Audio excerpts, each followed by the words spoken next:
All right. Hello, everybody. We are back for part 3 of the CPI Center for Political Innovation Educational Manual.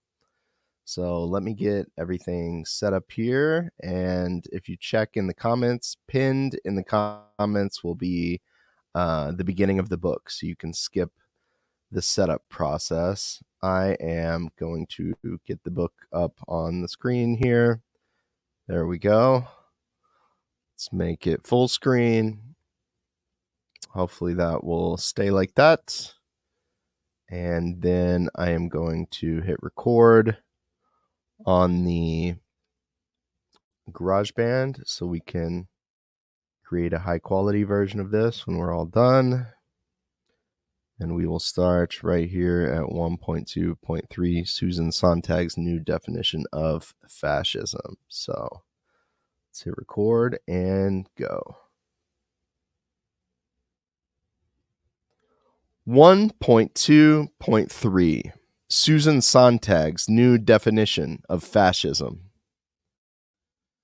Through covert efforts, the revolutionary intelligentsia has not only been rendered harmless to the Western system, but it has essentially been hijacked by it. Rather than acting as the champions of working class people against the rich and powerful, the synthetic left has largely become a battering ram serving neoliberalism and the efforts of the international financial oligarchy. This is not only true within the United States, but also on the international arena. Today, U.S. interventions are promoted with liberal sounding language. Countries are invaded to liberate the women.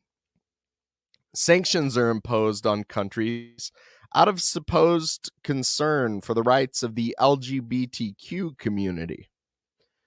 U.S. media portrays the activists covertly funded to topple anti-imperialist governments as Guevara-esque freedom fighters. Conversely, the independent and anti-imperialist governments are represented as cold, mechanical tanks, inhuman machines ruthlessly crushing individuals and their dreams of freedom. In the commonly used propaganda formula, the Western world is associated with freedom, consumerism, and a lifting of restrictions. The anti-imperialist governments are equated with the fictional society in George Orwell's 1984. Cultivating this narrative involved a careful restructuring of how progressive and socialist-oriented people view the world. A key part of this has been redefining the nature of fascism and obscuring the fact that the USA and the Soviet Union were allies in the fight against Nazi Germany. In 1935, Bulgarian Georgy Dimitrov, the secretary of the Communist International, defined fascism as the open terrorist dictatorship of the most reactionary, most chauvinistic, and most imperialist elements of finance capital. Fascism has always been understood by Marxists to be a form of right-wing terrorism and violence used to carry out mass repression in a time of political crisis. Fascism often represents the Marxist phenomenon of Bonapartism. Bonapartism requires that capitalists suppress not only the workers and the oppressed, but also members of their own class in hopes of restoring order amid ongoing turmoil. As the revolutionary intelligentsia became co-opted and prevented from being a force of opposition to Western capitalism, a new definition of fascism emerged. Presently, the political orientation has become so confused that often young leftists working to topple revolutionary and anti-imperialist governments on behalf of Wall Street and London will somehow believe they are engaging in anti-fascist heroism like the communists of the 1930s. The pseudo-leftist intellectual Susan Sontag was the most explicit in redefining fascism to serve the global financial elite.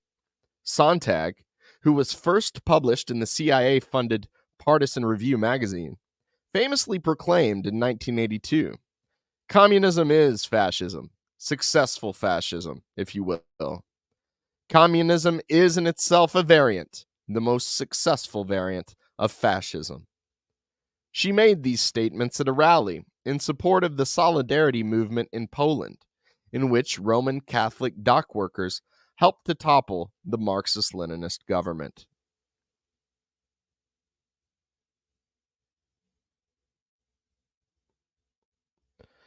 Much of Sontag's work drew heavily from Karl Marx's teachings about capitalism, the origin of private property and the family, including his critiques of Western society.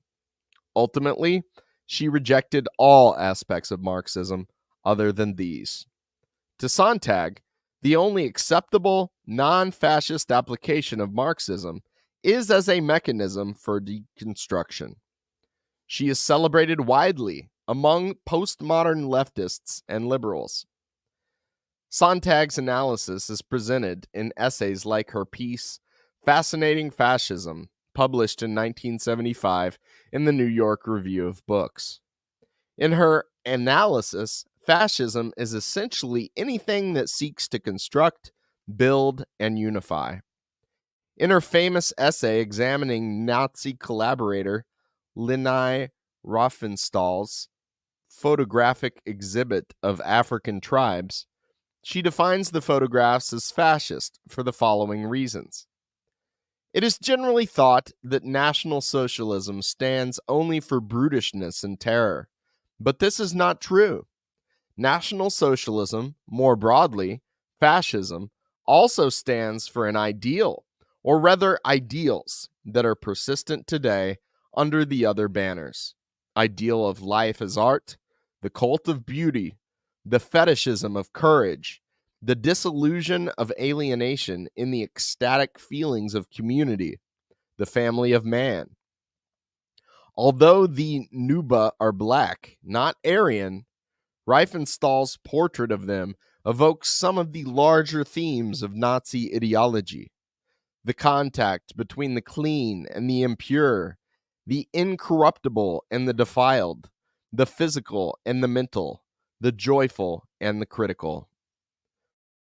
According to Sontag, it doesn't matter if one explicitly preaches hate or authoritarianism, because any effort to build a stable, prosperous society is fascist. Sontag lists characteristics of fascist aesthetics as including extravagant effort and the endurance of pain, the massing of groups of people, the turning of people into things, the multiplication and replication of things, and grouping of people, things, around an all-powerful, hypnotic leader figure or force. The fascist dramaturgy centers on the orgiastic transactions between mighty forces and their puppets, uniformly garbed and shown in swelling numbers. Its choreography alternates between ceaseless motions and a congealed, static, virile posing. Fascist art glorifies surrender. It exalts mindlessness. It glamorizes death. She explains, mass athletic demonstration, a choreographed display of bodies, are a valued activity in all totalitarian countries, and the art of the gymnast, so popular now in Eastern Europe, also evokes recurrent features of fascist aesthetics. The holding in or confining of force, military precision. Explaining her belief that communism is a variant of fascism, she states, in both fascist and communist politics, the will is staged publicly in the drama of the leader and chorus. According to Sontag's analysis, which represents very clearly the feelings of the synthetic postmodern left, any attempt to organize society and unleash collective human brilliance is fascist at its core. Sontag's logic follows that, because of what the Soviet Union and China have achieved in terms of raising living standards and transforming the lives of millions, it is the most successful and therefore the most dangerous form of fascism.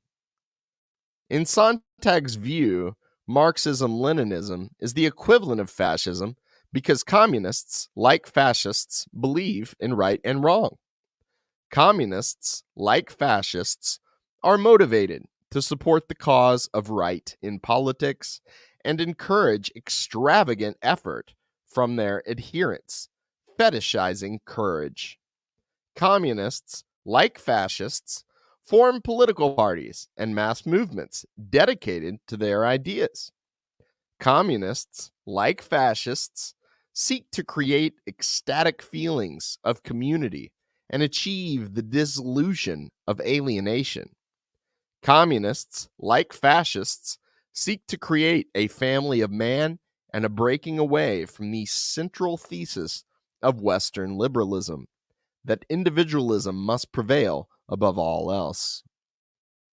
To Sontag, the differences between fascists and communists do not seem to matter. The fact is that fascists seek to restore order and preserve social hierarchies with mass violence and terror. Communists seek to control the means of production and use science to advance human progress. This is conveniently overlooked by her. According to the synthetic postmodern left, ideology itself is the problem. Concepts like right and wrong and morality must be abandoned. Everything should be considered a clash of different narratives, shades of gray. All efforts toward social progress and collectivism must be rejected as totalitarian, and all efforts to deconstruct or disrupt civilization must be celebrated as liberation. In essence, the synthetic left has purged Marxism and left-wing politics of the progressive city-building tendency. Leftism, for the postmodernists, is purely a vehicle for deconstruction. It is, in essence, vandalism, dressed in progressive clothing. 1.2.4 The Rise of the Color Revolutions. This reality about the nature of the synthetic left became very apparent during the collapse of the Soviet Union and the fall of various socialist countries across the Eastern Bloc. Zbigniew Brzezinski's entire career involved fomenting discontent in socialist countries. He learned how to manipulate the intelligentsia of frustrated intellectuals across the socialist world. Brzezinski combined his efforts with those of Hungarian billionaire George Soros. Soros funneled money to dissident groups, helping to create instability in the socialist countries. The grievances which Brzezinski and Soros manipulated were very real. The socialist countries faced an economic blockade, preventing the inflow of consumer goods and Western technology. In the face of constant military threats and covert efforts to overturn socialism, the Marxist-Leninist governments maintained a very authoritarian political system, not offering the freedom that many young people longed for. While the industrial workers of the socialist countries were largely content, it was the educated strata of the youth, often children of the privileged party bureaucrats, who felt stifled. In each of the various countries that saw capitalism restored during the late 1980s and early 1990s, a group of confused young intellectuals played a central role. The young nonconformists among the intellectual strata of socialist countries were in awe of blue jeans, rock music, and Western consumer goods. Most of these young dissidents did not believe they were marching to overthrow socialism, but rather marching simply for freedom. They believed that following their revolution against the Marxist-Leninist government, they could keep guaranteed employment, healthcare, and housing, but simply add to it a higher level of civil liberties, artistic freedom, and an inflow of Western consumer goods. These illusions defined the Prague Spring of 1968 and were perpetuated up until the 1990s. The illusion was that the synthetic left represented a more humane, less authoritarian form of socialism. In reality, it simply opened the door to free market plunder and the recolonization of Eastern Europe by Western capitalism. Across the Eastern Bloc, young intellectuals with often legitimate grievances were manipulated by the CIA to help destroy socialist governments and bring in free market capitalism.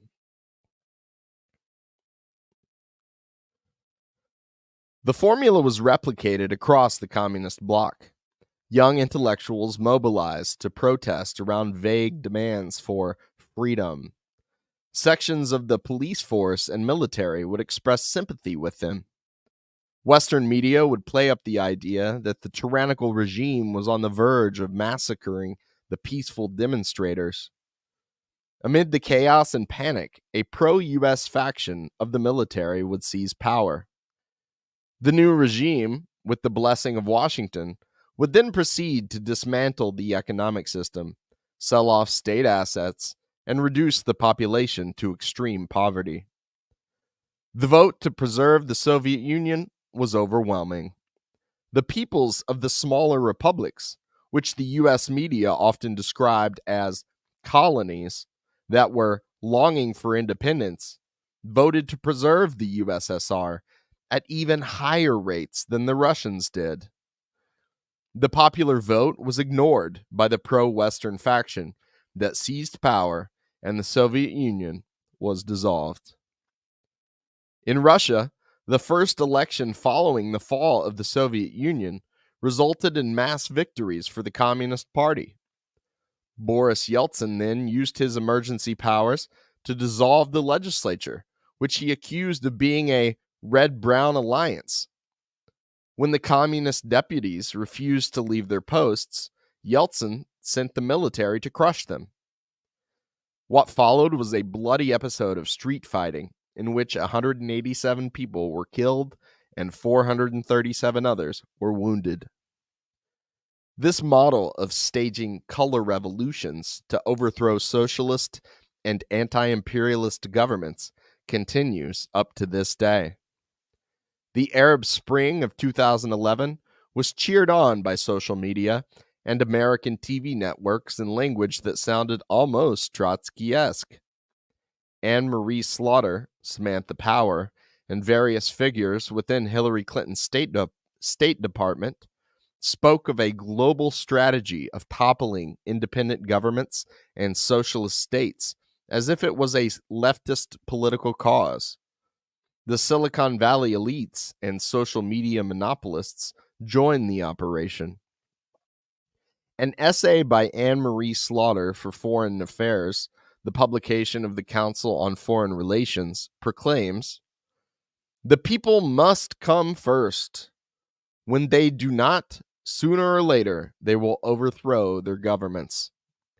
Slaughter's text goes on to talk about the evils of populism, the need for social media-led revolutions, and how a responsibility to protect R2P clause must be added to the UN Charter in order to legitimize U.S. efforts to topple regimes that don't respect the free market, the open international system, and freedom of information. One is reminded of Trotsky's theory of an endless, borderless, permanent revolution, except that Slaughter makes no pretense of being a socialist. It is a permanent revolution to preserve the rule of Western monopolist bankers. It is the mindset of the revolutionary intelligentsia in service of the Atlanticist pathology. The claim that unregulated capitalism would bring prosperity was widely discredited in Eastern Europe, as the swift imposition of free markets resulted in a humanitarian crisis. In each nation, mass unemployment, mass starvation, and mass poverty accompanied Western corporations looting the country. Sex trafficking and heroin became a big part of the new order of capitalism in Eastern Europe. The rate of suicide and drug-related deaths skyrocketed. In Russia, the rate of heroin addiction increased by roughly 900% in the decade following the fall of the Soviet Union. Naomi Klein's widely praised book, The Shock Doctrine, described the results of free market policies in Russia. More than 80% of Russian farms had gone bankrupt, and roughly 70,000 state factories had closed, creating an epidemic of unemployment. She goes on to describe how 74 million Russians lived in poverty, and 25% of Russians, almost 37 million people, lived in poverty described as desperate. With its farms and factories closed down amid the dismantling of socialism, Russia became a captive market for the imperialists. It was forced to import its food from the United States and steel and raw materials from Western countries. Wealthy Western capitalists saw control of the Russian market as a way to reap super profits. Among those who plundered Russia was Bill Browder of Hermitage Capital Management, now featured as an expert on Vladimir Putin on Western television. He has also testified before the U.S. Congress. Klein quoted Russian academic Vladimir Gusev, who said, "The years of criminal capitalism have killed off 10% of our population. Indeed, the population of Russia decreased by 6.6 million between 1992 and 2006. U.S. economist Andre Gunder Frank used the term economic genocide and was echoed by Russian Vice President Alexander V. Rutskoy, who said children and the elderly had been the hardest hit. Former U.S. Senator Bill Bradley described what he observed with the Clinton administration in the 1990s. 30% unemployment, rampant inflation, pensions gone, savings gone, 30 or 40 years. It's all gone. No jobs, a few people doing very well who bought all assets from the state. But the average person? No. The rise of Russian President Vladimir Putin, now declared to be an enemy by the voices representing Western capitalism, marked a turning point as the Russian state apparatus stepped in to stop the chaos of the market. Putin's academic dissertation spoke of utilizing national champions, state-controlled megacorporations, to reboot the economy. Putin gradually put his college thesis into practice. Gazprom and Rosneft were put at the center of an economy that was then reorganized around the state. Gradually moving back toward elements of central planning, the Putin government has raised living standards, restoring order from the disaster created by free markets under Yeltsin. During the first 8 years of Putin's presidency, poverty was reduced by 14% and wages doubled. Russia experienced industrial expansion of more than 70%. Between 2007 and 2014, Russia's gross domestic product increased from $764 billion to $2,096.8 billion. Russia is no longer a captive market for the West. Russia's ability to grow its own food was almost wiped out during the 1990s. However, in recent years, the Putin government has constructed a modern, state-controlled agricultural system. Russia now exports more grain than any other country in the world, bringing in roughly $20 billion a year in revenue. Russia's agricultural exports jumped by 20% in 2018, and the state plans for the country to be an agricultural superpower by 2024, with a goal set for over $45 billion in revenue. Looking over the results of Putin's economic policies, Dr. Marshall Goldman of Harvard University wrote, "It is understandable why the Russian people regard Vladimir Putin as their savior." John Brown, the CEO of BP, has praised Putin's policies, saying, "No country has come so far in such a short space of time." Putin is not a Marxist or a leftist, and the Russian government does not espouse such politics. Putin's construction of a state-centered economy has been carried out in the name of Russian nationalism and the Orthodox Church, not social revolution and dialectical materialism. He doesn't offer permanent revolution, but rather the hope that Russia can be allowed to experience economic growth and maintain its unique identity as a long-existing Eurasian civilization without Western interference. In the 21st century, the revolutionary intelligentsia's vague, psychological desire for chaos in order to achieve freedom, no matter what the human cost, has become a vehicle to tear down borders and spread capitalism across the planet. With slick, romantic staging, the U.S. State Department's efforts to topple populists and dictators who get in the way of Wall Street are presented almost like the contrived scenes from the Broadway musical Les Miserables. As a result of Western capitalism hijacking revolutionary aesthetics, actually existing socialism has become more conservative in its messaging. Profits and instability are associated with Western social liberalism, while governments presiding over state-run economies often align themselves with traditional values. 1.2.5 China's Great Adjustment. The organization founded by Mao Zedong and his comrades in the basement of a women's college dormitory in 1921 now has over 90 million members and rules over the largest country on earth in terms of population. The Chinese Communist Party, CCP, has presided over one of the greatest economic miracles in history. While the Marxist governments of the Soviet Union and Eastern Europe crumbled in the 1980s, the CCP was getting stronger. The Chinese Communist Party is now arguably the most powerful political organization in the world, with no other entity exercising as much authority and operating in such a disciplined manner.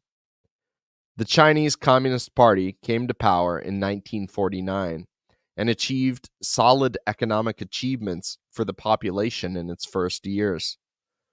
With Soviet assistance, Mao Zedong built the first steel mills in China, along with a network of power plants, water treatment facilities, and other critical infrastructure.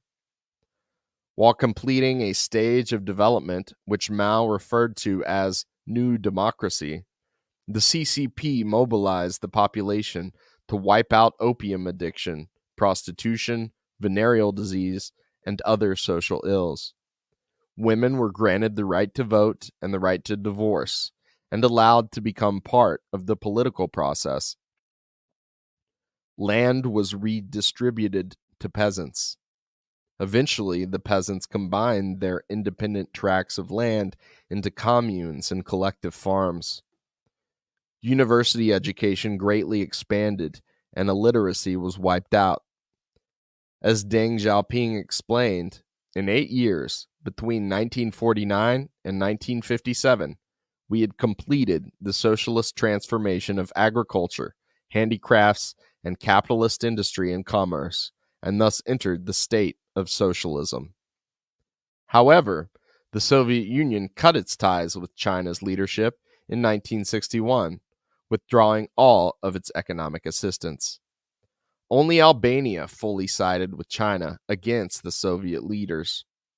Blueprints were burned, buildings were left half built, and the efforts to modernize the country slowed very dramatically.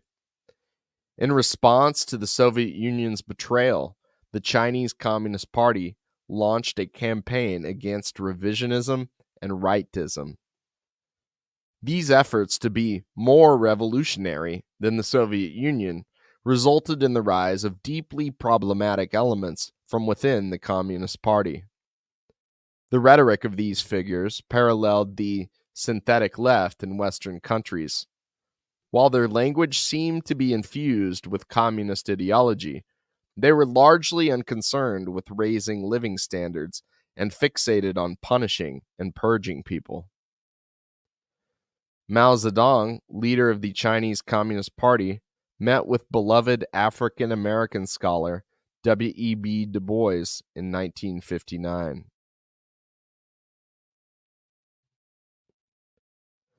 The peak of the ultra-leftist deviation within the Chinese Communist Party came in the final years of Mao Zedong's life with the rise of the Gang of Four. The urban youth were deported from the cities and sent to the countryside to engage in farm labor. The Gang of Four cultivated a culture of public humiliation and torture, along with continued disruptions of production and education. The rules were unwritten in an atmosphere of mob rule. People were encouraged to shame and publicly torture their coworkers and neighbors for alleged anti-communist behaviors, such as wearing makeup, listening to Western music, owning anti-communist books, or not showing proper loyalty to Mao. Instead of trying to raise China's population from poverty, the Gang of Four focused on attempting to make a still deeply poor and underdeveloped country more egalitarian and pure in its application of revolutionary principles. The Gang of Four argued that economic development was not necessary to advance toward communism, saying that it was possible to transition in poverty to a higher stage. The pivot in China's political and economic model began in 1976, a few months prior to the death of Mao Zedong. It was the funeral of a prominent CCP leader named Zhou Enlai that marked the turning point. Zhou Enlai had been alongside Mao Zedong on the Long March and helped lay the foundations of the People's Republic with him. Zhou was viewed as a moderate who occasionally restrained the Gang of Four's extremism, and his funeral became an outpouring of grief from educated young people who were deeply worried about the future of their country and felt stifled by the chaotic political atmosphere. Chinese engineers, college professors, scientists, and innovators sobbed for Zhou Enlai. The crowds at the funeral in Beijing broke into an explosion of anger and rioting that put the Communist Party on notice to a deep problem. Just like in Eastern Europe, the socialist system was stagnating. Creativity was being held back. The Soviet-style command economy desperately needed to be adjusted. These riots and Mao's death shortly afterward paved the way for Deng Xiaoping to march into power in 1978. Deng ended the Cultural Revolution and launched his reform and opening up, heralded by the often quoted slogan, "Poverty is not socialism, but to be rich is glorious." In 1980, Deng Xiaoping explained a new strategy for building up Chinese socialism. The fact that China is poor, has weak economic foundations, and is backward in education, science, and culture means that we have to go through a hard struggle.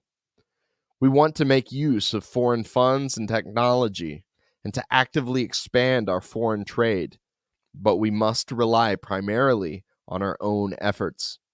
We are opposed to those absurd reactionary concepts of impoverished socialism, transition in poverty to a higher stage, and making revolution in poverty, touted by Lin Biao and the Gang of Four. But we are also opposed to the idea of turning China into a so-called welfare state right now, because that's impossible. We can only improve our standard of living gradually on the basis of expanded production. It is wrong to expand production without raising the people's standard of living, but it is likewise wrong, in fact impossible, to raise the people's standard of living without expanding production. Deng gave particular attention to the strata of intellectuals who had been the basis of counter-revolutionary confusion in other socialist countries during this time. Our teachers and scientists are faced with many difficulties in their living conditions, which urgently need to be overcome. Many intellectuals who are very capable earn well under 100 yuan a month. Given slightly better working and living conditions, they would be able to solve many more problems for the state and the people and create immense additional wealth. I could cite many other examples. Instead of stifling intellectuals, the Chinese Communist Party found ways to utilize their skills in order to create economic growth. Model cities sprung up in places like Shenzhen. Foreign investment poured into the country. As the living standards began to rise dramatically, it was clear that poverty socialism and the Cultural Revolution was dead, and socialism with Chinese characteristics was in bloom. Many observers have argued that China became capitalist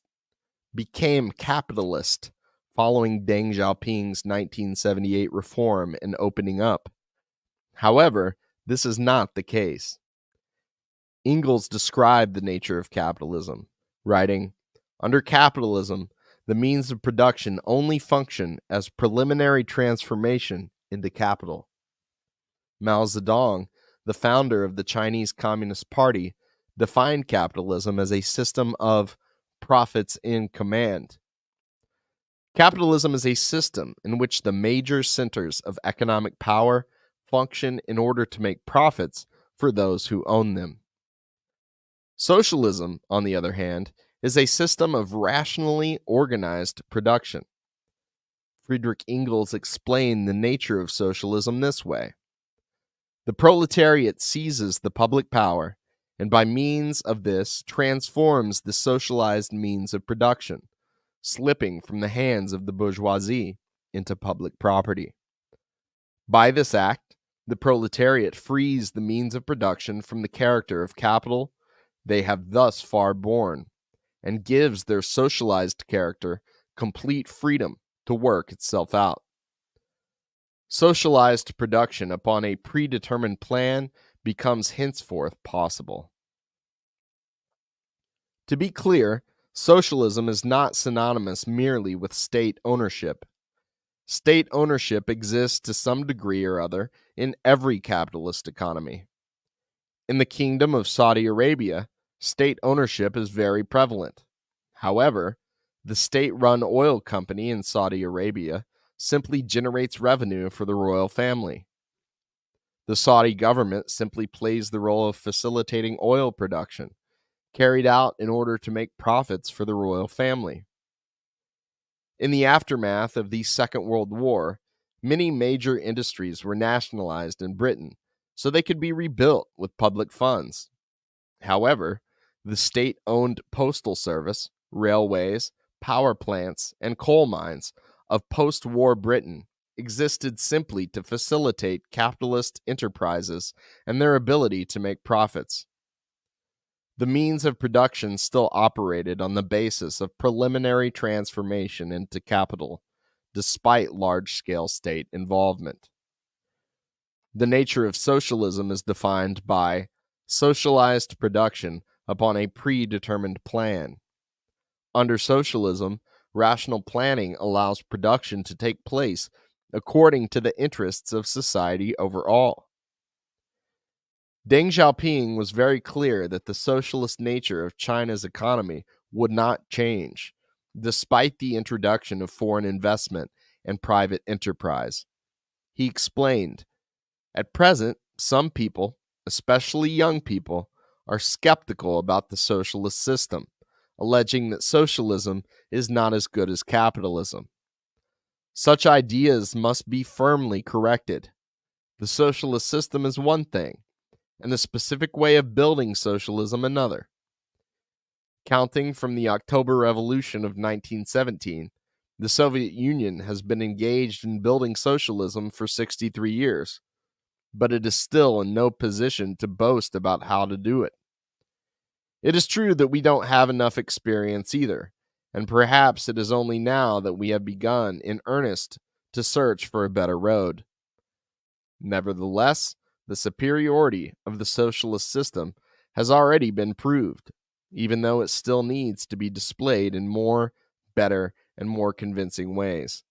In the future, we must, and certainly will, have abundant facts with which to demonstrate that the socialist system is superior to the capitalist system.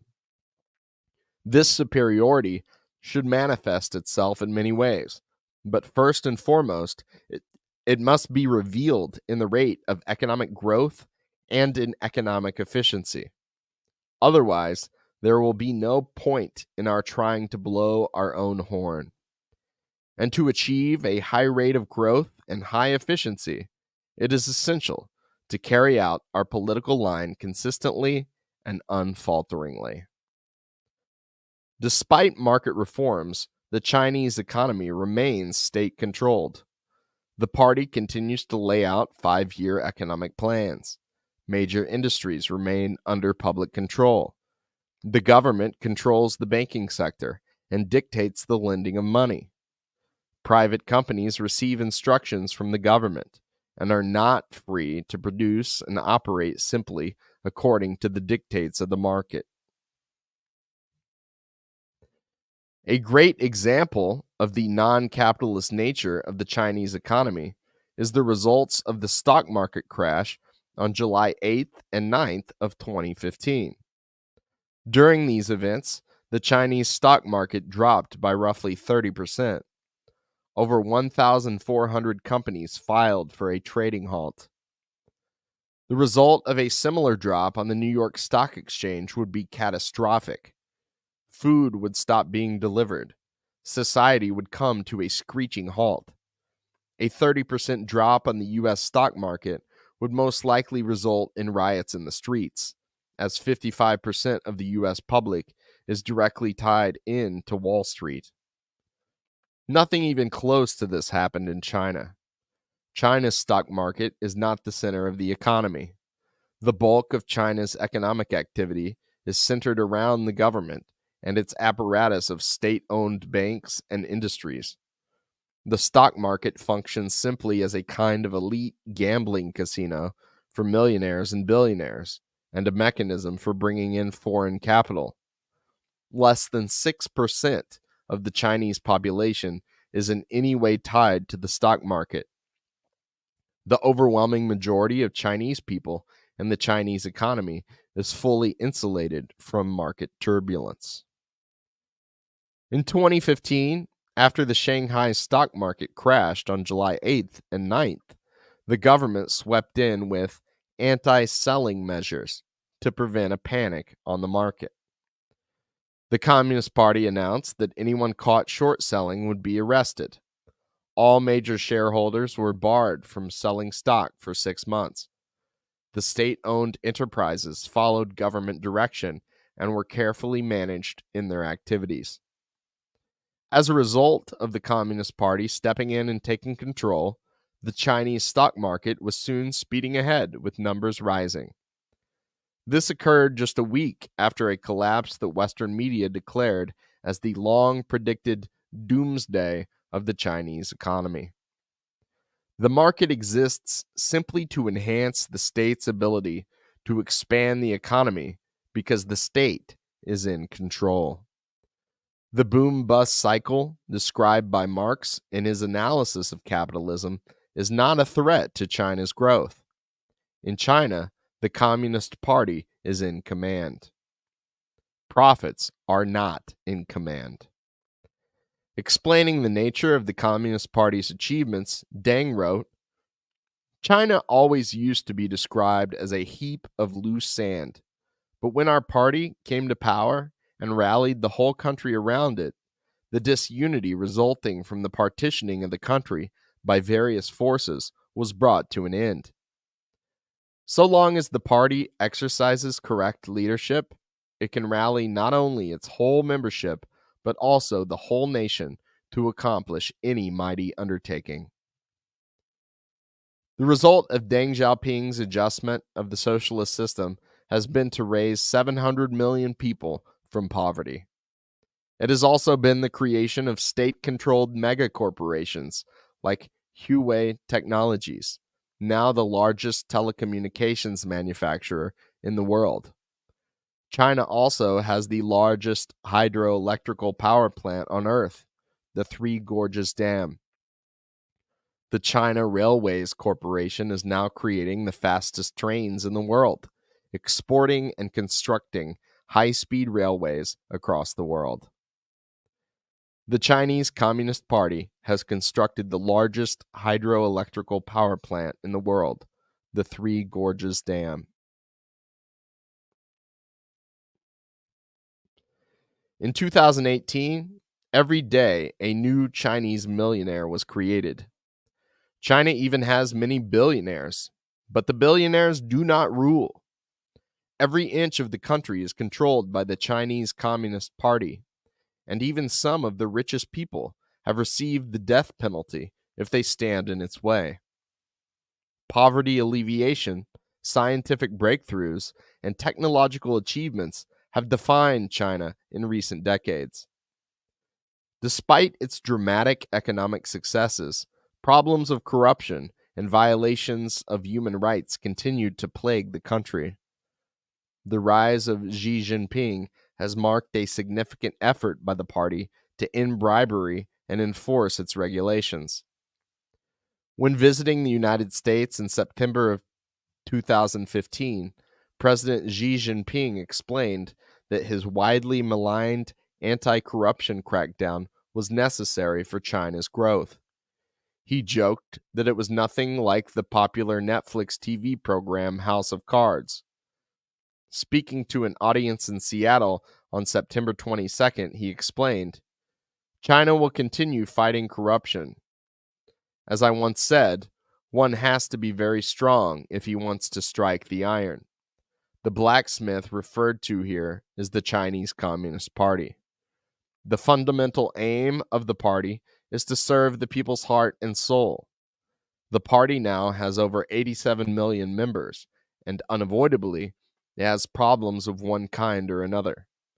If we let these problems go unchecked, we will risk losing the trust and support of the people. That is why we demand strict enforcement of party discipline as the top priority of governance. In our vigorous campaign against corruption, we have punished both tigers and flies, corrupt officials, irrespective of ranking, in response to our people's demand. Xi has also worked to adjust the Communist Party's relationship with religious groups. Under Xi Jinping's leadership, the Communist Party has improved relations with the Vatican and adjusted its policies in relation to Christians, Muslims, and Tibetan Buddhists. In 2019, China successfully landed a spacecraft on the far side of the moon. The Chang'e 4 mission utilized some of the most advanced cameras and satellite technology to achieve its historic results. The motivations for China's mission to the moon were not purely academic or scientific. The moon is home to a large deposit of the rare isotope called helium-3, which many believe could be utilized for fusion energy. Alternative energy seems to be an obsession of the Communist Party. When China announced its new regulations regarding automotive vehicles in 2017, The Wall Street Journal described them with a tone of shock, reporting, China has created the world's largest electric car market by sheer force of will. With these swift regulations, the Chinese government declared that 10% of all cars manufactured in China and imported into China be fossil fuel free. China is now the leading creator and manufacturer of new energy vehicles.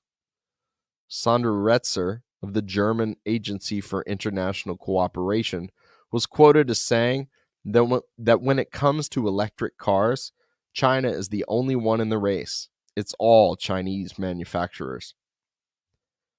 China is rapidly expanding the extraction of the minerals necessary for electric car batteries with its international partners. China's state-run mining corporations are teaming up with local African enterprises to expand production. The global oil-based apparatus of production is one of the greatest threats to China. It is also one of the largest barriers to human progress.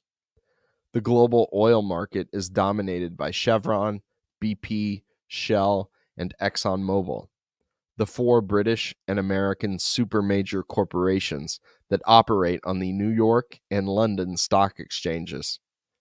The big four supermajors are closely tied in with big banks. ExxonMobil is the modern incarnation of John D. Rockefeller's Standard Oil and is closely tied to Chase Bank.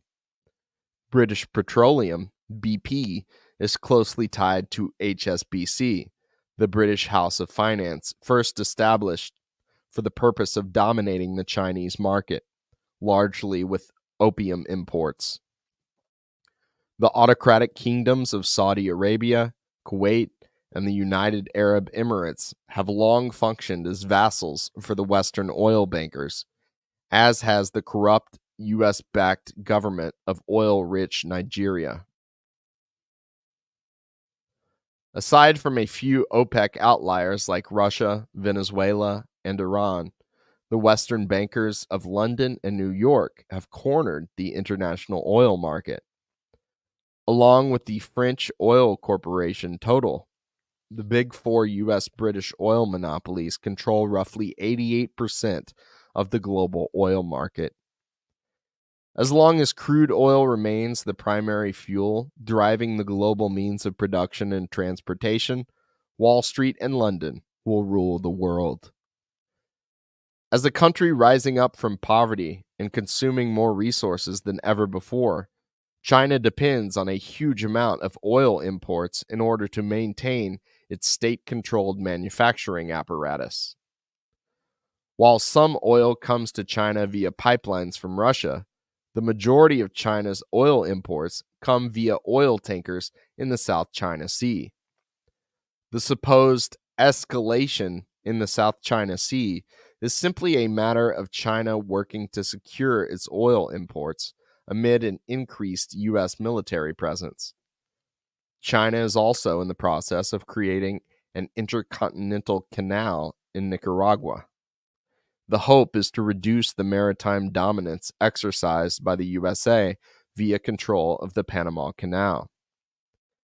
As long as China depends on oil, it remains vulnerable to Western penetration and threats.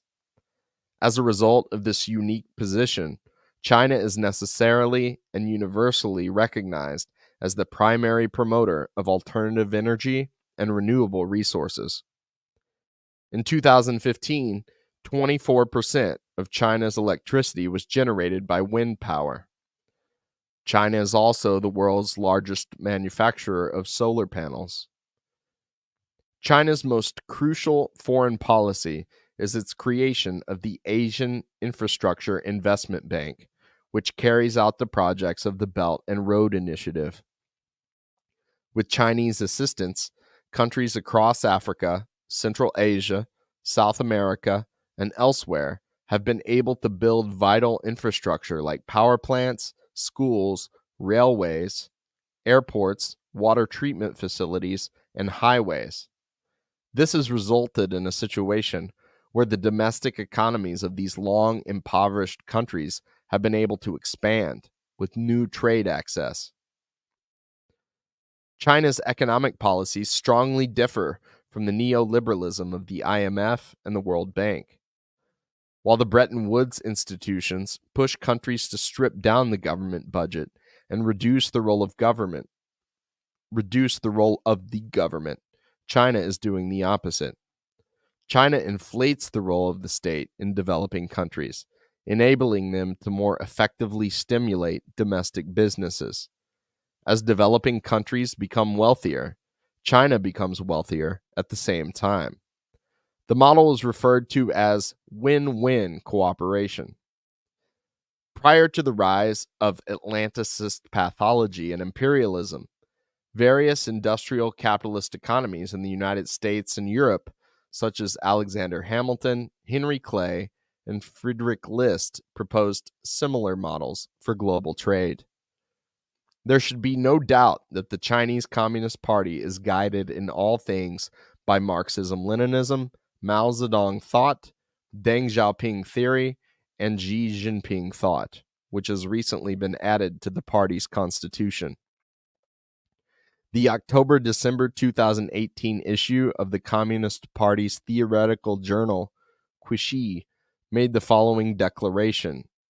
The successful development of Chinese socialism in both theoretical and practical terms has put a spotlight on Marxism and socialism and inspired more of the world's people to believe in them. Going a step further, Chinese socialism now represents the mainstream of the world socialist movement and has revived a sense of confidence within people around the world. It is becoming a standard bearer for the development of scientific socialism in the 21st century and a pillar for a revitalization of world socialism. 1.2.6 The nature of 21st century socialism. China sits at the center of a new bloc of anti-imperialist countries, which largely represents the contemporary incarnation of the city-building tendency. The Bolivarian countries of Latin America, the Islamic Republic of Iran, and its allies in the Middle East, the Russian Federation, with its state-run economy centered around oil and gas, all represent a kind of global axis of resistance to Western capitalism. Despite their ideological diversity, they all push a message of construction, social progress, and opposition to the unrestrained greed cherished by neoliberal economists. They are humanity's repudiation of the vandalism incarnated by the Atlanticist pathology. Each of these countries is governed by a state which is hostile to the interests of rich and powerful corporations and has a large base among the population. While in the Western world, it is commonly understood that corporations control the government, the rising alternative of the global economy is pioneered by countries where the government controls the corporations in order to ensure continuous growth and innovation. Venezuelan President Hugo Chavez took office in 1999 and said he was in favor of neither capitalism nor socialism. His Bolivarian movement, named after anti-colonial hero Simon Bolivar, represented doing whatever was best for Venezuela. However, in 2003, he announced that Venezuela would be taking the socialist road. Chavez was conscious of the fact that the kind of socialism emerging in the aftermath of the Cold War was different from the Soviet Union's model. In addition to the regular Venezuelan military, which receives training in Cuba, Caracas is protected by a network of ideologically trained Bolivarian militias. In 2005, Chavez told an audience at the World Social Forum, "We have to reinvent socialism. It can't be the kind of socialism that we saw in the Soviet Union. but it will emerge as we develop new systems that are built on cooperation, not competition. It is impossible, within the framework of the capitalist system, to solve the grave problems of poverty of the majority of the world's population. We must transcend capitalism. But we cannot resort to state capitalism, which would be the same perversion of the Soviet Union. We must reclaim socialism as a thesis, a project, and a path, but a new type of socialism, a humanist one, which puts humans and not machines or the state ahead of everything. The Chavez government reconstructed the Venezuelan economy to be centered around the state-controlled oil company, similar to Putin's economic reorganization of Russia around the national champions of oil and gas. This model of petro-socialist development had been perfected over the years. It was first put into practice by the Ba'athist Arab socialists of Iraq and Syria, Gaddafi's Islamic Socialist government in Libya, and the Islamic Republic of Iran. As Venezuela presently faces the onslaught of destabilization and imposed shortages that began during the 2014 oil price drop, it is important to note what the Bolivarian government of Venezuela achieved prior to this crisis. In 1998, when Chavez was elected, Venezuela had only 12 public universities. Now it has 32. Between 1999 and 2009, poverty and unemployment in Venezuela were cut in half. In neighborhoods across the country, free healthcare is provided by Cuban doctors. The Bolivarian government oversaw the eradication of adult illiteracy in the country, with Cuban literacy volunteers imported to carry it out. Access to modern housing has greatly expanded, with over 1 million modern housing units being constructed and interest-free loans allowing millions of Venezuelans to build their own homes. It is because of these huge achievements that Nicolas Maduro and the United Socialist Party maintain a solid base with millions of loyal activists, even amid the recent turmoil. In 2006, Bolivia elected a socialist president, Evo Morales. He took office and began constructing roads across the country. Morales followed a path similar to Chavez and nationalized the natural gas and other resources of the country. He also brought in Cuban literacy and medical volunteers to provide services. In 2018, Bolivia experienced the highest rate of GDP growth of any country in South America.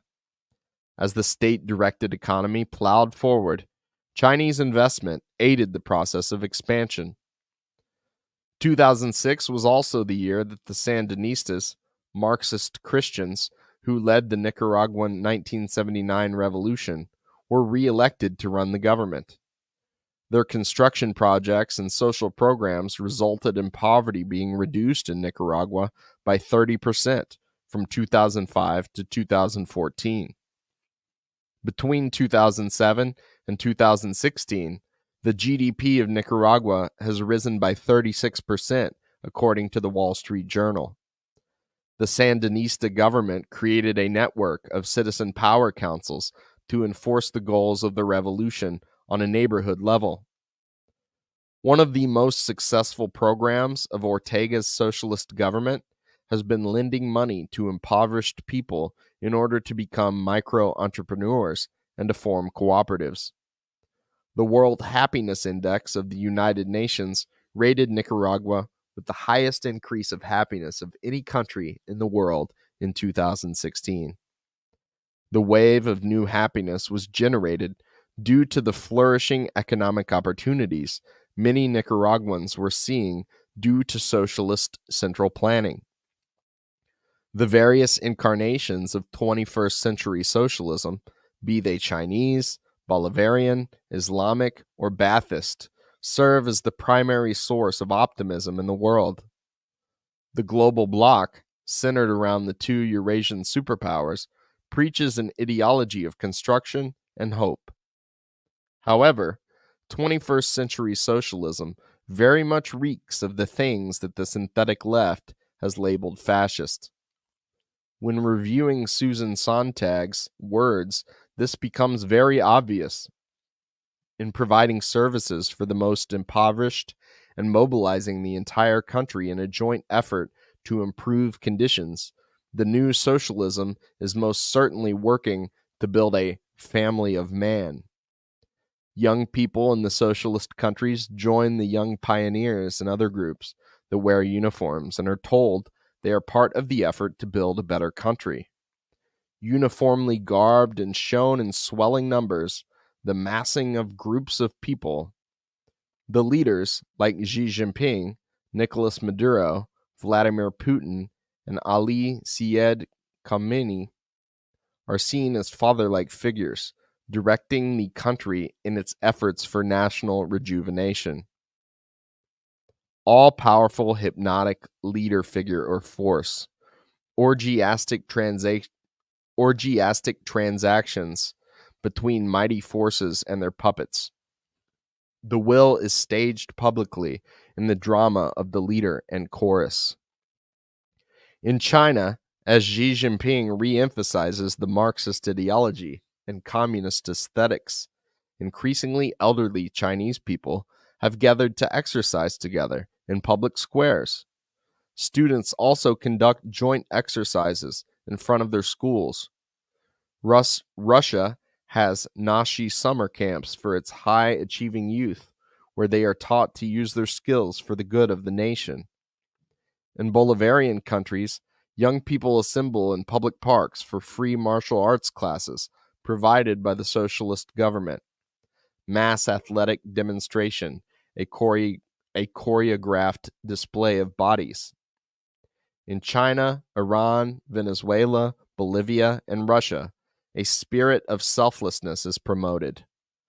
Those who give their lives to defend the revolutionary process are viewed as great heroes, and a spirit of all for one and joint effort is promoted.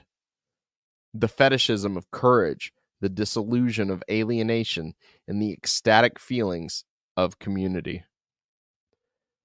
21st century socialism seems to be fulfilling the Marxist vision of a rationally organized economy, marching toward the goal of great material abundance. The new socialist bloc has created societies in which production is no longer restrained by the irrationalism of greed. Millions can be raised from poverty as the state, despite whatever problems generated by corruption and human fallibility, plans out economic activity. The socialist countries have neutralized the intellectual strata that played such a key role in dismantling the Soviet Union, and also learned to utilize the strengths of the market to advance socialist planning. The socialism of the 21st century is far more capable of producing consumer goods and unleashing human creativity. Socialism does not face the stagnation and overall difficulties faced by the Eastern Bloc during the Cold War. The socialist countries are developing mechanisms for continued adjustment so that their models of development do not become so rigid that they collapse as the USSR did. 21st century socialism is able to bend, so it does not break. Since the Russian Revolution of 1917, socialism has taken impoverished countries and raised them up from poverty. Socialism has boosted science and the arts to a great degree and has done a huge amount to advance all of humanity. At the dawn of the 20th century, Russia and China were both deeply impoverished, non-industrialized agrarian countries. Today, they are both superpowers. Cubans live far more comfortably than other people throughout the Caribbean. South America's Bolivarian countries have taken huge measures to construct infrastructure and eradicate poverty. Governing under the slogan, not capitalism but Islam, the Islamic Republic of Iran has overseen a huge amount of economic development. As these countries have risen from poverty with non-capitalist economies, the new socialism has effectively broken with much of the sentiments expressed by the revolutionary intelligentsia. In our age, the revolutionary intelligentsia has largely been absorbed into the synthetic left of Western countries. It no longer strives to advance human progress, while existing socialism often presents itself in very conservative terms as a defender of stability and traditional cultures. For those who see Marxism only as a method of deconstruction, the achievements of nations pulling together and striving for a global community of win-win cooperation can only be dismissed as fascist. However, for those who view the question of historical progress in a scientific way, it must be understood that 21st century socialism stands as the modern day incarnation of the city building tendency, facing an onslaught from the vandals who crave chaos and regression.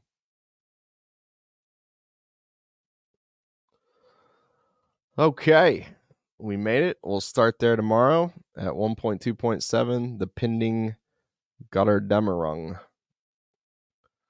All right. So I won't bore you guys with all the details, but if you want to buy a copy of the book, if you want to support Caleb's Patreon, my Patreon, or if you want to join CPI, we're doing a book club together and reading this together. So if you join CPI, let us know in an email and we'll get you in the book club. You can do all those. All those links are in the description. So I love y'all. God bless. And I hope you have a very good night and you stay warm. Farewell.